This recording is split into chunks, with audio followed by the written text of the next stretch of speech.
we're looking at everything right now. We're looking at everything from what it means to be awakened and not a sheep, transcend the religious ideologies that don't benefit us, and reaffirm the ones that do. Actually, I'm speaking about the following mentality of hoping that a savior or angels or supernatural power into human beings is like somebody else from Earth that wasn't like born and raised on Earth. The supposition that is who we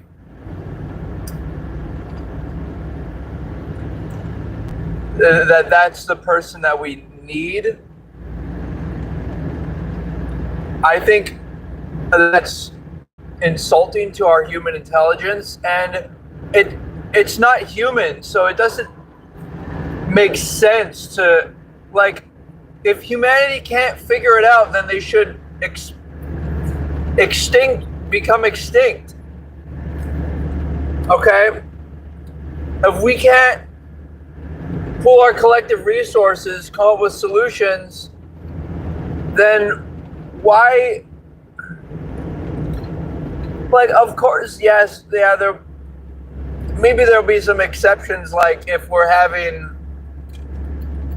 technological challenges or energy challenges, or like we need to create some type of shield from some type of space, solar rays, then maybe some other extraterrestrial intelligent life can help us.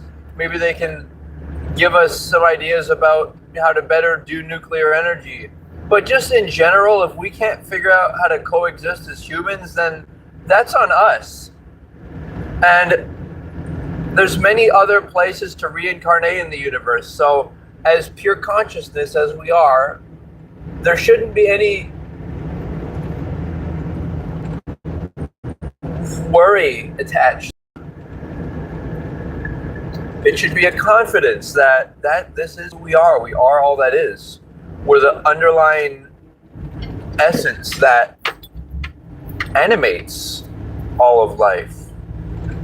So when you say, wherever you are, if you go to a gym or some type of public space where people are doing a hobby or going to school or like a workplace environment, and you maybe see someone you're attracted to, you don't need to worry about whether they're attracted to you or not, because part of the stipulation of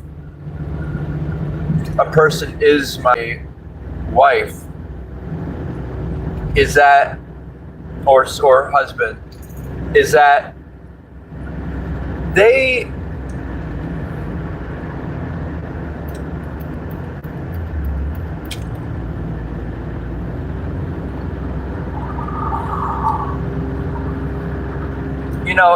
they're going to be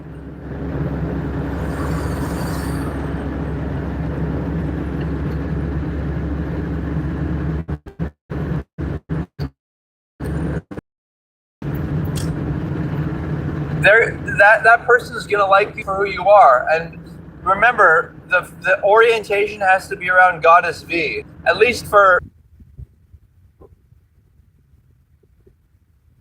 And so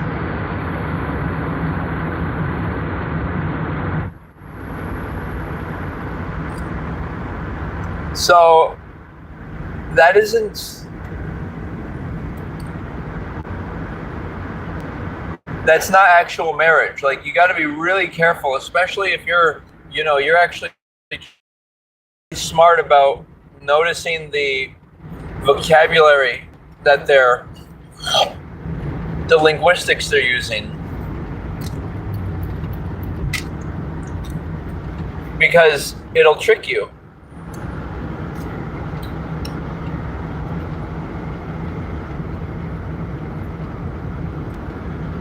They'll trick you by saying things like, "Oh, marriage is important."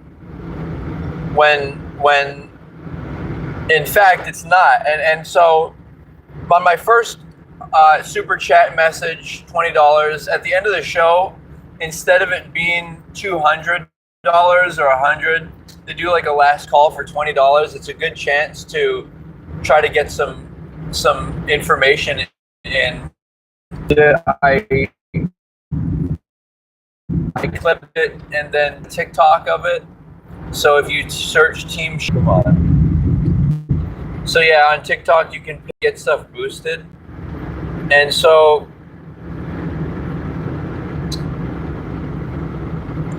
yeah,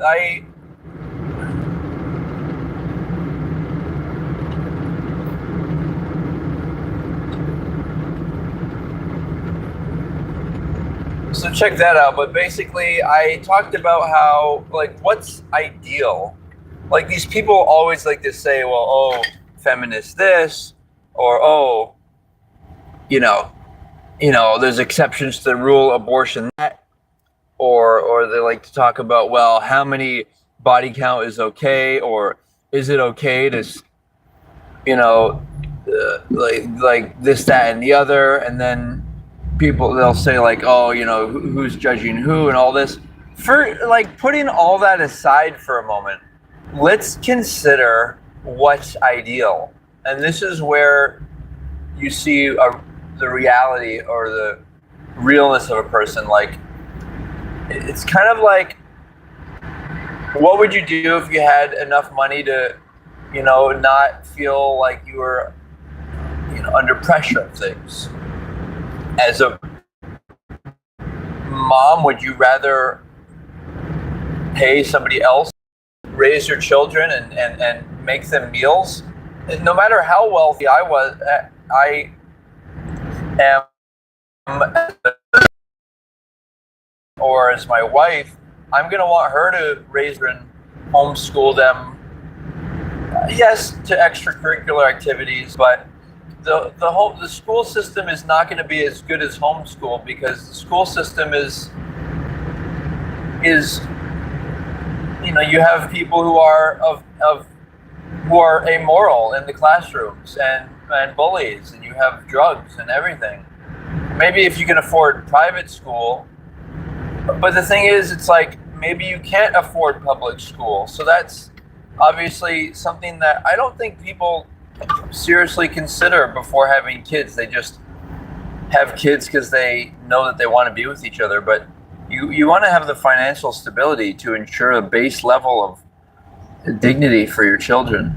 So the question is, what's ideal? And I would say what's ideal in terms of marriage is where most people get a chance to have a regular marriage, if they're heterosexual or homosexual, that they get to have a chance for marriage. And the way that's possible is by realizing that it is by people being in a society where they're not engaging in premarital intimacy. So there's less and less chance of people having more than one person in their life. And that way, there's no false sense that, oh, well, maybe I could be with this person, or there's no sense of like vast choice and selection. And yes, I'm not saying that people shouldn't get to choose, men and women shouldn't get to choose whatever person they like, whatever physical and mental attributes. But I am saying that people can realistically only have one spouse. And of course, I'm talking about the non-legal sense, like just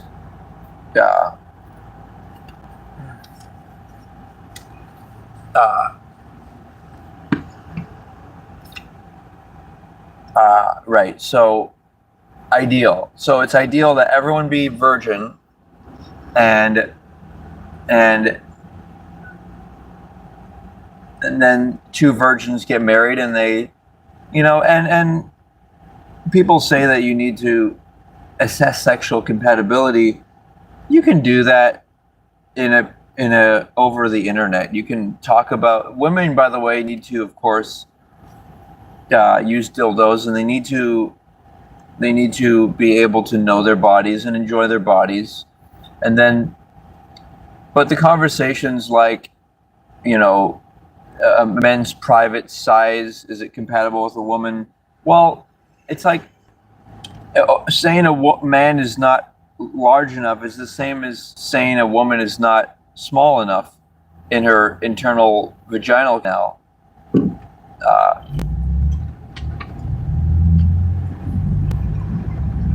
As a man, you need to, if you really do prioritize vulva, you need to woman, and it's like straight up, just try it experimentally. And I challenge people, like, at least be willing to experiment. Like, look at a woman and think off the cuff, would you want to give her oral sex? And the reason this is it's like it as a useful question is because you'll find that a lot of women who, you know, they may have a thick ass and they may, you know, arouse you for penetrative intercourse, but because they're fat or because they're overweight, there's no like breathing near the vagina, so it kind of looks like it seems like it would be not clean down there, you know what I mean? And, you know, these instincts are real in terms of, does a woman have healthy skin? Do you like the skin tone? Like, do you like how the color of her skin? Because that's going to be kind of bears into, you know, what her vulva might look like. And you know, another point I made, I did like two contributions, $20 and then another $20, and I'll link that I'll link that video. It was towards the end of it. I'll link the time slot and when I did that it was on the whatever show last night. So if you go towards the end of it, like, and it was fucking like 9 hours show, like nine hours in, but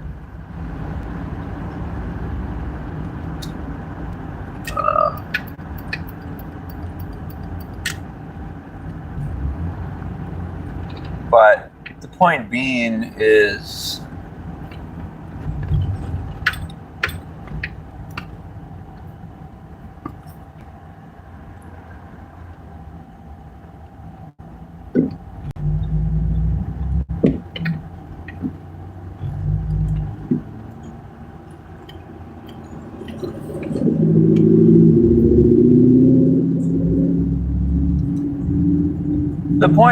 that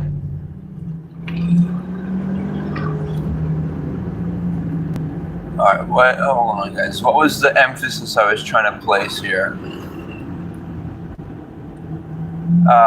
On fuck.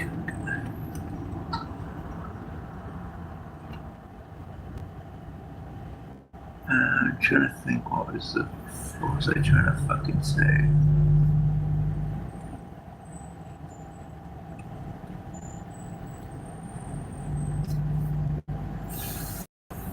Fuck.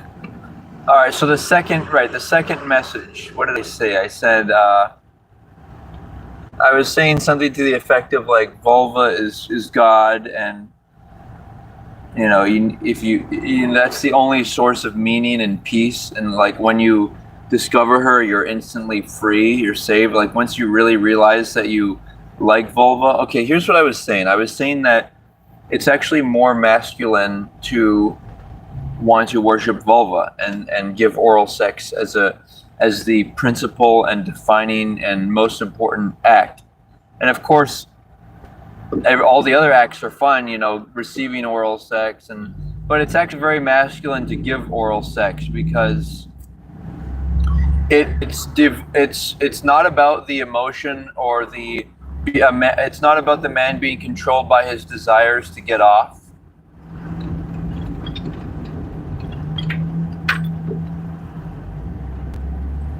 You know what I mean? And guess fucking what?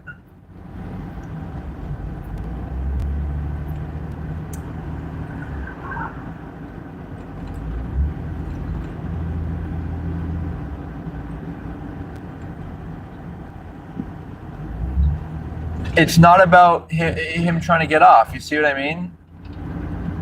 Like it's about him wanting to worship Goddess V. So it's a more stoic activity, not based upon, oh, I want to get off. It's like that's why women get upset at men, and it's not about like oh, I'm gonna try to have my pee-pee be as big as possible so I can stimulate the woman as much as possible. Like all of that is this whole like feminine thing of like wanting to. It's feminine to want to, be physically. Of course you want to like be attractive to a woman and want her to, want your privates and everything. But the thing is, it's like the essence of being a man is directing that sexual energy and attention towards the woman. Like it's not wanting to receive it. Like guys who want to like post Instagram pictures of them looking like handsome and all like, whatever, pretty boy type of. That's all feminine, actually. Everything should be about the woman, and it shouldn't be about her breasts either, because breasts are for babies. It should be about the woman's vulva. And the irony is, fucking Brian, the host of whatever,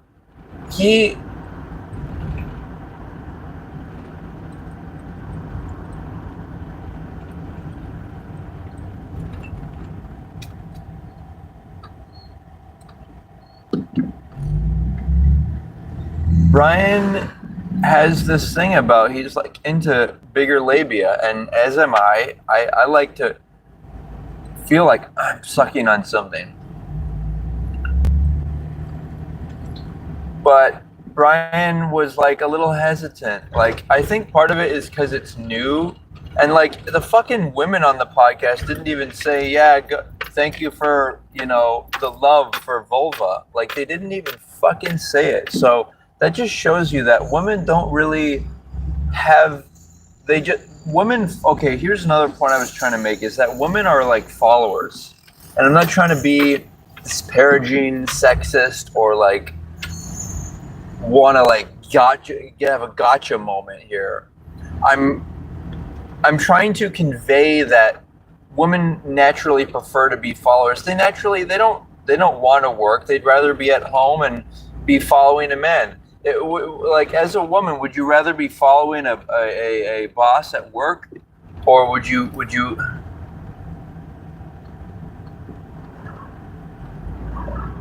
be rather following your husband? And so that's, and this is like bigger than just like me trying to like be traditional and push an agenda. This is about decentralizing power.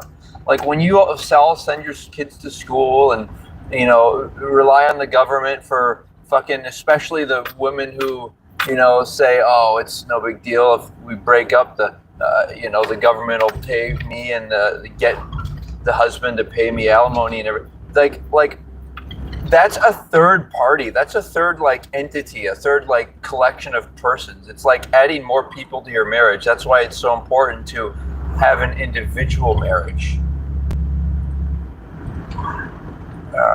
I would love it if I had, like right now it's a bad time, and my collection of viewers isn't that, like I just gotta go live more often. Like what I want to do is I want to go live during my writing sessions. I think that's going to be very helpful.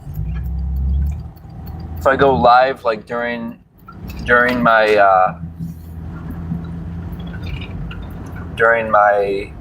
just writing down ideas, then that's going to be, I think that's going to help me feel like I have a little moral support and a little accountability of other people watching. And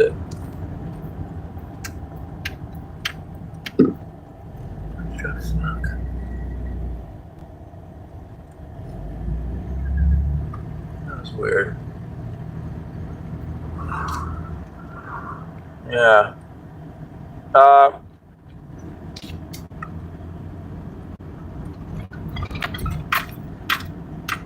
yeah. So those are my thoughts. About to tune out, but let us talk more. I feel like I really packed this one in. I loaded it up. So do check out that episode. I'll remember to put the link in. Check out Team Shieldheart. All you got to do is keyword search that on TikTok. You'll find my TikTok channel, and here we go. Let's keep the ball rolling, guys. Let's keep the true thought coming out. And interested to hear your angle. Like, is there something you think I'm missing here, or are you really a fan of this concept, and are you a worshiper of GoddessV? And on a final note, I'd like to make mention that I would say the two distinguishing factors that make something a cult is whether the guy, the cult leader, or the brainchild of the ideas, which essentially would be me. These are my ideas, but I'm trying to make it not about me. I'm trying to make it about GoddessV. The most I'd like is some thanks, and for people to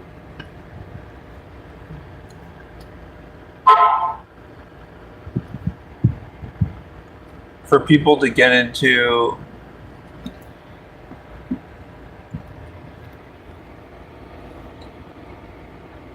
come on.